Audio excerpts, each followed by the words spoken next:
안녕하세요. 저는 서울대학교 아시아연구소 아시아아프리카 센터의 선임연구원으로 있는 조준화입니다.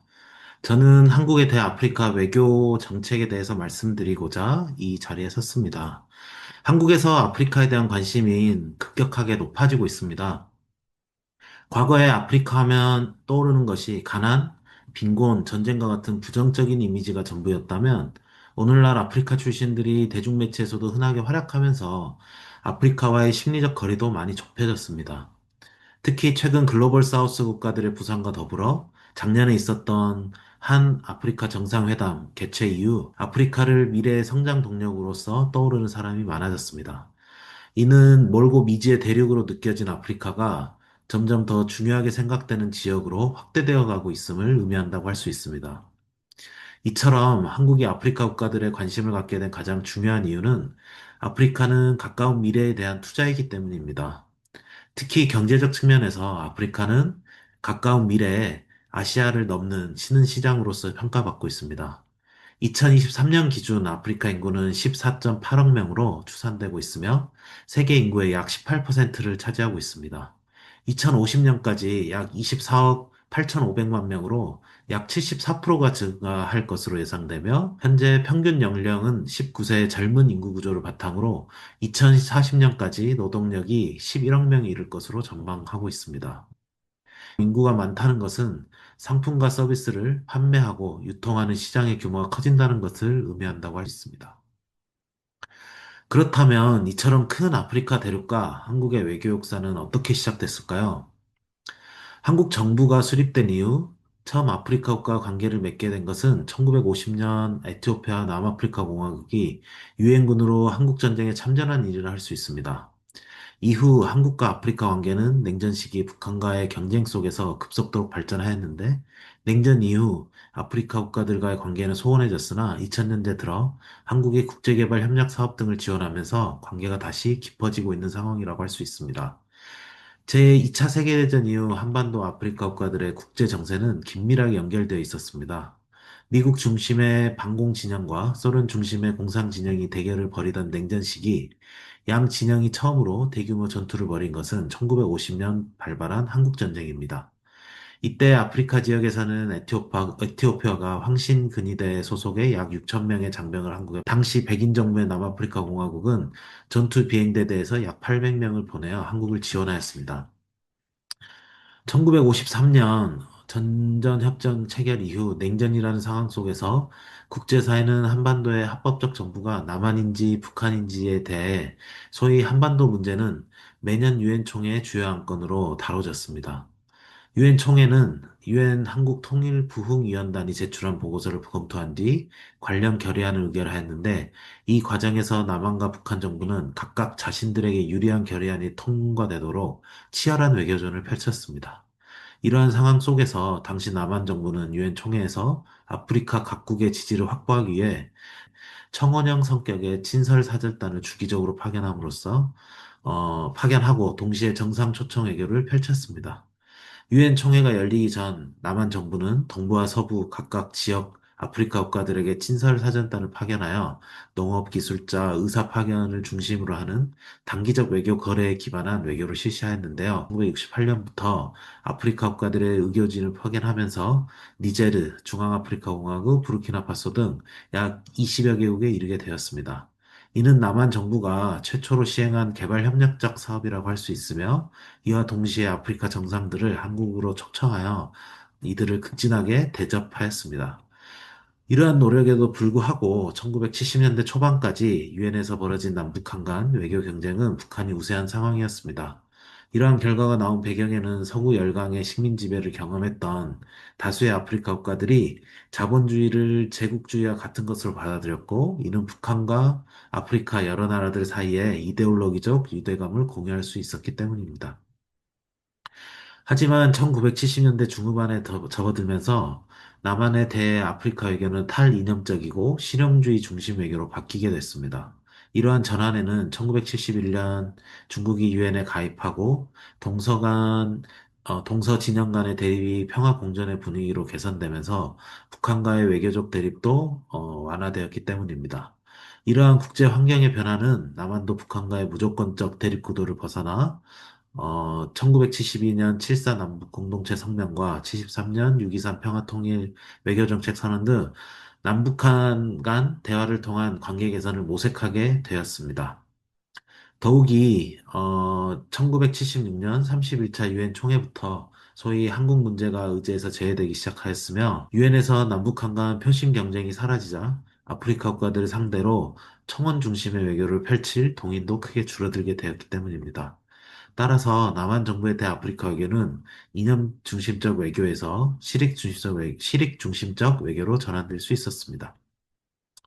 이러한 탈이념적 실익 추구 외교는 1982년 전두환 정부 때 남한 대통령으로서는 처음 아프리카 4개국, 케냐, 나이지리아, 가공, 세네갈을 순방하면서 정점에 달했다고 할 수 있습니다.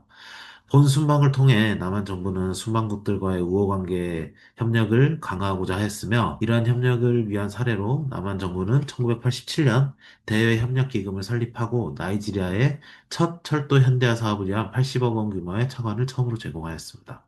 1980년대 말 냉전 체제가 막을 내리면서 친북한 사회주의 성향을 보였던 아프리카 국가들도 외교 방침을 바꿔 남한과 수교하거나 관계를 복원하기 시작하였습니다. 1990년대 아프리카 국가들과의 수교 수는 증가하였지만 한국 정부의 대아프리카 외교 내실은 발전이 꽤 발전되지 못했습니다. 무엇보다 북한과의 외교 대결이 아프리카 외교의 주요 동인이었는데 탈냉전 시대가 도래하면서 그 동인이 약해졌기 때문입니다. 더욱이 1990년대 IMF 사태는 한국 정부가 새로운 지역에 대한 장기적인 투자를 하기 어렵게 만들었습니다.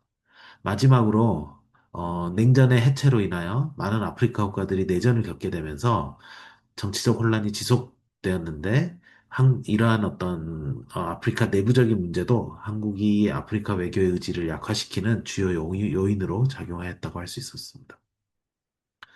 하지만 2000년대 들어 국제적으로 아프리카에 대한 관심이 커지고 한국 정부도 아프리카 외교에 대해 다시 관심 갖기 시작했습니다. 소위 아프리카 라이징으로 대표되는 아프리카의 정치, 경제 상황이 긍정적으로 바뀌기 시작하면서 아프리카가 새롭게 주목받기 시작했기 때문입니다. 한편 한국은 개발도상국에서 선진국으로 발돋움하면서 국제사회 일원으로서 개발도상국들에 대한 책임과 역할에 대한 관심이 증가하기 시작하였고, 이는 아프리카 외교 발전으로도 이어졌습니다. 빈곤에 시달리는 아프리카 지역에 자연스럽게 책임을 느껴야 하는 지역도 함께 가지게 되었습니다. 빈곤에 시달리는 아프리카 지역에 자연스럽게 책임을 느껴야 하는 지역도 함께 가지게 되었습니다. 또한 한국의 경제 발전이 국제사회의 도움으로 이루어졌기 때문에 가난한 나라들을 도와 국제사회에 보답해야 한다는 인식이 확산되는 등 인도주의적이고 도덕적 의무에 대한 인식의 확산은 아프리카 국가들에 대한 관심이 증가하게 되었고 아프리카 외교를 자연스럽게 강화시켜 오게 된 동인이 되었습니다. 특히 한국이 반기문 유엔 사무총장을 배출하게 되면서 이러한 한국 정부의 국제사회에 대한 책임의 담론이 더욱 빨리 확산되고 국내적으로도 정책화될 수 있었습니다. 이러한 상황 속에서 2006년 3월 노무현 대통령은 이집트, 알제리, 나이지리아 순방을 갖게 되면서 정부의 나이지리아 순방 중 아프리카 개발을 위한 한국 이니셔티브를 발표하였습니다. 한국과 아프리카 간 주요 소통 채널을 확립함으로써 과거 한국과 아프리카 국가 간 수동적이었던 외교 관계에서 벗어나 더욱 적극적이고 능동적인 외교로의 전환을 의미한다고 할 수 있습니다. 한국과 아프리카 간 주요 소통 채널을 확립함으로써 과거 한국과 아프리카 국가 간 수동적이었던 외교 관계에서 벗어나 더욱 적극적이고 능동적인 외교로의 전환을 의미한다고 할 수 있습니다. 이후 한국 정부는 꾸준히 국제개발협력 사업을 지원하면서 관계가 다시 깊어지고 있는 상황이라고 할 수 있습니다. 실제로 2000년 한국 정부는 약 2억 9천 달러의 공적 원조 예산을 아프리카 국가에 배정하였으나 2024년도 39억 4천만 달러로 약 13배가량 증가하였습니다. 그렇다면 아프리카 지역과 관련된 공공 외교 정책과 행위자들은 누구일까요?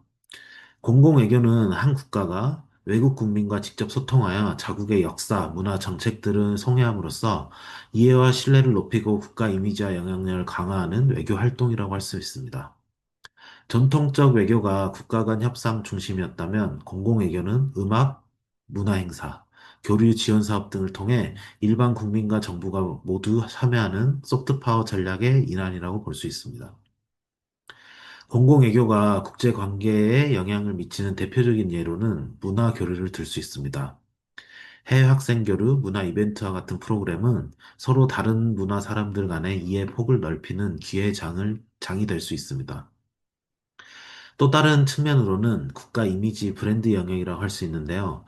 한 국가의 문화, 가치, 기술 등의 성취를 보여줌으로써 다른 나라의 국민들이 그 나라에 대해서 긍정적인 이미지를 가질 수 있도록 노력하는 것이라고 할 수 있습니다.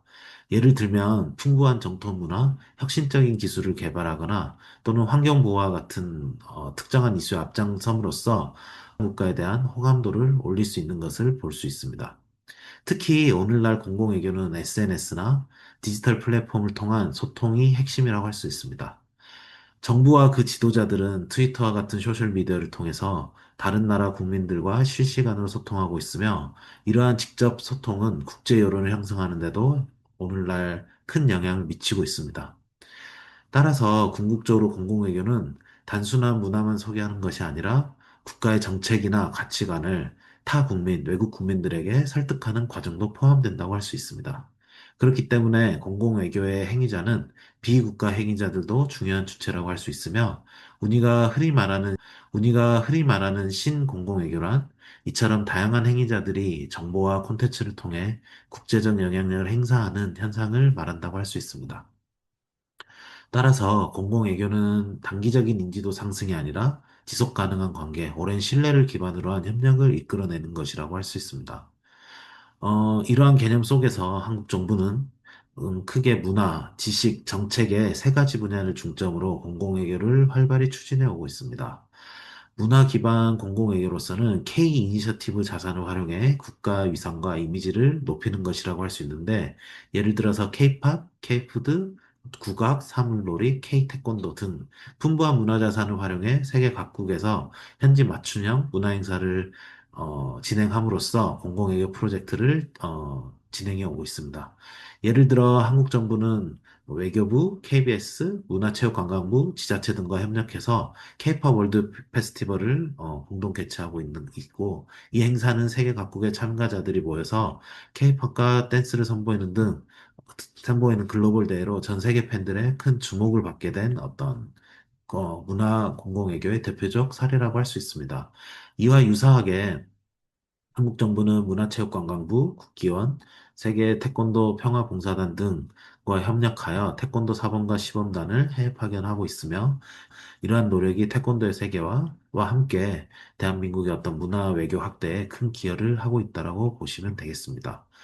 또한 한국 정부는 한국에 있는 해외 대사관과 한국문화원을 한국적 미감을 담은 문화공간으로 리모델링 하면서 전통과 현대 한국 미술을 전시하는 장으로 적극 활용해 오고 있습니다. 이러한 공간들은 단순한 외교 거점이 아니라 한국의 예술과 미적 감각을 소개하는 창구의 역할을 해오고 있고, 공공외교의 핵심인 일방향이 아닌 쌍방향 문화 교류를 적극적으로 활용하는 것이라고 할 수 있겠습니다. 특히 이처럼 문화 중심 공공외교를 통해서 한국은 국가 이미지와 위상을 높이려고 하고 있고, K-팝과 K-드라마 등 한류 콘텐츠의 매력을 세계에 널리 알리는 것을 목표로 하고 있습니다. 다음으로는 지식 기반 공공외교라고 할 수 있는데요. 이는 한국에 대한 인식과 어떤 이해를 증진시키는 일환의 프로그램이라고 보실 수 있겠습니다. 한국의 역사, 전통, 발전에 대한 이해를 높이기 위해 다양한 사업을 추진하고 있는데요. 그 예로는 한국학중앙연구원과 협력한 해외 교과서 속에서 한국 관련 오류를 수정하고 관련 주제에 대한 상세한 설명을 확장하는 어떤 작업들의 이에 대한 대표적인 예라고 할 수 있겠습니다. 이 외에도 외국 청소년들이 한국에 대한 이미지를 특히 이제 그 교과서를 통해서 처음 형성하게 되는 출발점이기 때문에 이러한 부분은 굉장히 중요한 외교 활동 중에 하나라고 보실 수 있겠습니다. 또한 외교부는 현지 대학, 도서관, 문화원 등에 코리아 코너라는 것을 설치하여 한국과 관련 정보를 해외 국민들이 조금 더 쉽게 정확한 정보를 접할 수 있도록 공간을 마련하고 있습니다. 이와 더불어서 해외 한국학 전문가 양성을 위해서 한국 정부는 여러 가지 프로그램을 지원하고 이에 해외 한국학 연구 지원, 해외 장학 프로그램들을 운영함으로써 어, 그 해외에 있는 그 국가에서 한국학이 그 아카데미아 속의 학계 속에서도 또는 그 대학 속에서도 충분히 녹아들 수 있도록 그리고 그거에 대한 지식과 관심을 높이기 위해서 여러 가지의 노력을 하고 있다라고 보시면 되겠습니다. 마지막으로 정책 기반 공공외교인데요. 이는 한국의 어떤 외교 정책을 우호적 전략으로 환경을 조성하기 위한 공공외교라고 할 수 있겠습니다. 이러한 대상으로는 외국 국가의 어떤 주요 오피니언 리더들 또는 주요 정부 정책자들을 초청하여 신뢰 기반의 네트워크를 구축하는 노력이라고 할 수 있겠습니다. 이를 위해 예를 들어서 정책 대화라든가 세미나라든가 포럼이라든가 인터뷰 등의 기회를 활용하여서 한국 정부의 비전과 정책을 국제사회나 타국에 설명하고 이해를 증진시키고 지지를 확보하고자 하는 내용이라고 할 수 있겠습니다. 어, 가장 최근에, 특히 한국은 2016년에 발효된 공공외교법에 따르면 한국 정부는 문화, 지식, 정책 등을 활용하여 한국에 대한 외국인들의 이해와 신뢰를 증진시키는 활동을 공공외교 활동으로 정의하고 있습니다. 이 공공외교법에 따르면 매 5년마다 수립하는 장기적 공공외교 기본계획을 수립하고 이러한 기본계획에 따라 종합시행을 마련함으로써 공공외교에 펼쳐갈 것을 법에서 명시하고 있습니다. 따라서 아마도 주요 부처로서는 뭐 외교부가 될 수도 있겠지만 그 19개 중앙행정부처와 17개 지방자치단체 등이 모두 합쳐서 공공외교 전방위적으로 범정부적으로 공공외교를 실현할 수 있는 어떤 내용들을 종합적으로 판단하여서 계획을 실현한 후에 각 분야에서 한국의 어떤 공공외교의 어떤 파워가 조금 더 실릴 수 있도록 노력하는 것이라고 할 수 있겠습니다. 그래서 이 계획안에 따르면 아프리카와 같은 어떤 지역의 정책 공공외교는 외연을 확대하는 것을 주요 정책으로 삼고 있는데요. 구체적 실행 방안으로서는 주요국 인사 초청을 통한 인적 네트워크 구축, 한 아프리카 포럼과 같은 인적 네트워크 구축이 되겠고, 제한 외국인에 대한 주요 외교 사안 등에 대한 소통의 장을 마련하고, 특정한 수교 기념 및 주요 외교계기 행사를 전략적으로 활용하고, 그 다음에 K 콘텐츠와 같은 해외 홍보, 영상물, 웹툰, 드라마, 게임 등 해외 홍보를 위하여서 또 위상 강화를 할 것을 구체적인 어떤 실행 계획으로 가지고 있습니다. 그렇다면 제가 앞서 언급한 구체적인 공공외교의 사례를 어떤 아프리카 사례로 한번 알아보도록 하겠습니다. 먼저 문화적 분야에서는 한국문화원을 대표적인 예로 들 수 있겠는데요. 한국 정부의 한국문화원은 나이지리아, 남아프리카 공화국, 아랍에미레이트, 이집트, 튀르키예 공화국 등 중동 아프리카 지역에는 5개의 문화원을 운영하고 있습니다. 사하라 이남 아프리카 국가들 중에는 나이지리아와 남아프리카 공화국이 있다고 할 수 있겠는데요. 특히 남아프리카 공화국은 한국의 대아프리카 공공외교가 가장 활발한 국가 중에 하나라고 볼 수 있겠습니다. 주 남아공 한국문화원은 2021년 11월에 33번째로 개원하게 되었는데 약 100명을 수용할 수 있는 공연장과 함께 3개의 강의실, 도서관, 카페테리아 등 편의시설을 갖추고 있습니다. 본 문화원에서는 한식 강좌, 세종학당, 태권도 교실, 공연, 전시 프로그램 등을 주기적으로 개최하고 있으며 남아공의 한국의 문화를 널리 알리고 K컬처의 팬덤을 구축하기 위해서 노력하고 있습니다. 저는 실제로 주 남아공 문화원 2024년, 우리나라가 설날인 그 기간에 방문할 수 있는 기회가 있었는데요. 그 당시 남아공 사람들이 실제로 떡국을 만들어 보기도 하고, 그리고 한국 전통 놀이인 윷놀이도 하면서 한국 문화에 대해 더욱 깊숙이 이해할 수 있는 경험을 제공하고 있다라는 것을 경험할 수 있었습니다. 특히 그 당시에 본 프로그램에 참여한 사람들은 한국에서 영어 선생님으로 이미 경험을 한 사람들이 많았는데요. 한국에서의 경험을 남아공에서도 그대로 느낄 수 있도록 함으로써 한국의 문화적 공공외교를 단단히 할 수 있는 의미 있는 프로그램으로 지속성 있는 프로그램 중에 하나라고 느낄 수 있었습니다. 그 다음으로는 한국어와 한국에 대한 어떤 지식의 하나 일환으로서 세종학당을 예를 들 수 있겠습니다. 세종학당은 국외 한국어 교육과 한국 문화 보급 사업을 첨가하기 위해 설립된 문화체육관광부 산하의 공공기관입니다. 외국인들을 대상으로 한국어와 한국 문화를 알리고 한국에 대한 외국인들의 관심이 한국에 대한 이해와 사랑으로 자라날 수 있도록 노력하고 있습니다. 아프리카에는 총 15개 국가의 세종학당이 있는데요. 나이지리아, 남아프리카 공화국, 마다가스카르, 말라위, 모로코, 보츠와나, 에스와티니, 우간다, 이집트, 케냐, 코트디부아르, 탄자니아, 튀니지에서 운영되고 있습니다. 꾸준히 한국어에 대한 관심이 모든 지역에서 늘었지만 특히 이집트 아인샴스 대학교는 정규 대학에서 최초로 한국어과를 성공적으로 정착시킴으로써 해외 한국학 지원의 어떤 성공 사례로 남게 되었습니다. 특히 한국어가 그 국가에서 얼마만큼 실용적으로 또는 소위 말해서 취직을 위한 유용한 언어가 되는지에 따라 학생들의 관심이 굉장히 높아진다는 것을 알 수 있었던 사례 중에 하나라고 될 수 있겠습니다. 다음으로는 개발 협력 정책입니다. 그럼에도 불구하고 많은 아프리카 국가들에게 한국 정부가 제일 큰 공통적인 공공 외교의 어떤 사업의 일환은 개발 협력 사업이라고 할 수 있습니다. 앞서 말한 대로 지난 20년 동안 한국과 아프리카의 관계는 양쪽으로 크게 성장하였는데요.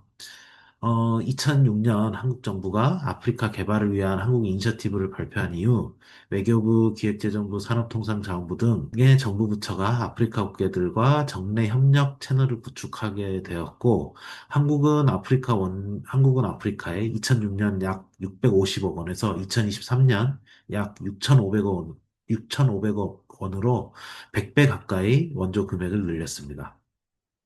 한국은 아프리카 대륙 다음으로 아프리카 대륙의 원조를 가장 많이 제공하고 있으며 보건과 교육센터에 많은 개발 협력 사업을 진행하고 있습니다.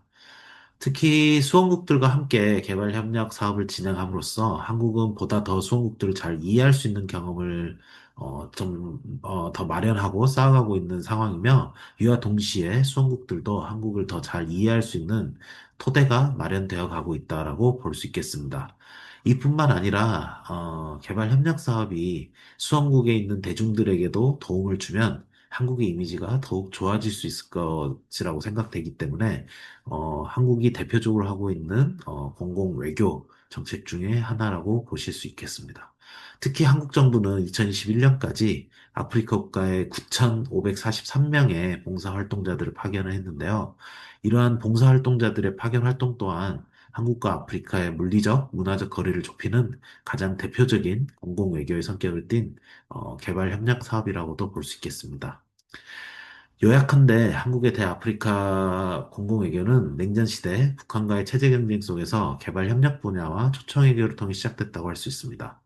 이후 북한과의 체제 경쟁 등의 동인이 약해지면서 한국의 아프리카 정책은 정체기를 맞이하기도 하였지만 2000년대 이후 한국이 개발 원조위원회에 가입하면서 공여국으로서의 책임을 지기 위해, 책임과 역할을 다하기 위해 아프리카 국가들에게 관심을 갖기 시작하면서 개발 협력과 공공 외교적 자산을 지난 20년간 줄곧 늘려왔습니다.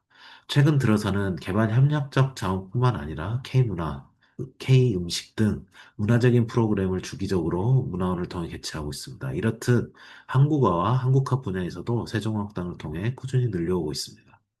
한국의 공공외교는 체계뿐만 아니라 활용할 수 있는 자원적 측면에서도 급속도로 성장하였다고 할 수 있겠습니다.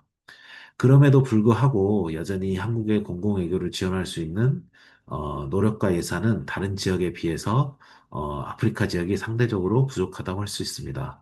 또한 현재 한국 정부의 공공외교는 문화외교의 영역에만 집중되어 있어 다른 분야의 공공외교 사업이 더 강화됨으로써 공공외교가 종합적 측면에서 강화되어야 할 필요가 있다고 할 수 있겠습니다. 또한 공공외교를 시행하는 과정을 공급자 중심에서 수용자 중심으로의 시각의 전환이 필요하다고 할 수 있겠습니다. 공공외교의 수립 과정에서 각 수용 국가의 특성에 맞는 맞춤형 쌍방향 공공외교를 현지화하기 위해 더욱더 현지화할 수 있는 더 나은 방법을 모색할 필요가 있겠다고 할 수 있겠습니다. 그럼에도 불구하고 제가 앞서서 언급했듯이 지난 짧은 기간임에도 불구하고 한국의 공공외교는 한국의 어떤 문화에 대한 확산과 더불어서 지속적으로 확대되어 왔습니다. 이렇듯 향후 앞으로 한국은 아프리카 국가들에 대해서도 공공의료를 더 확대해 갈 예정이라고 볼 수 있겠습니다. 그러면 이상으로 한국 정부의 대아프리카 공공외교 어떤 정책의 역사와 어떤 사례에 대한 내용을 마치도록 하겠습니다. 네, 지금까지 들어주셔서 감사합니다. 감사합니다.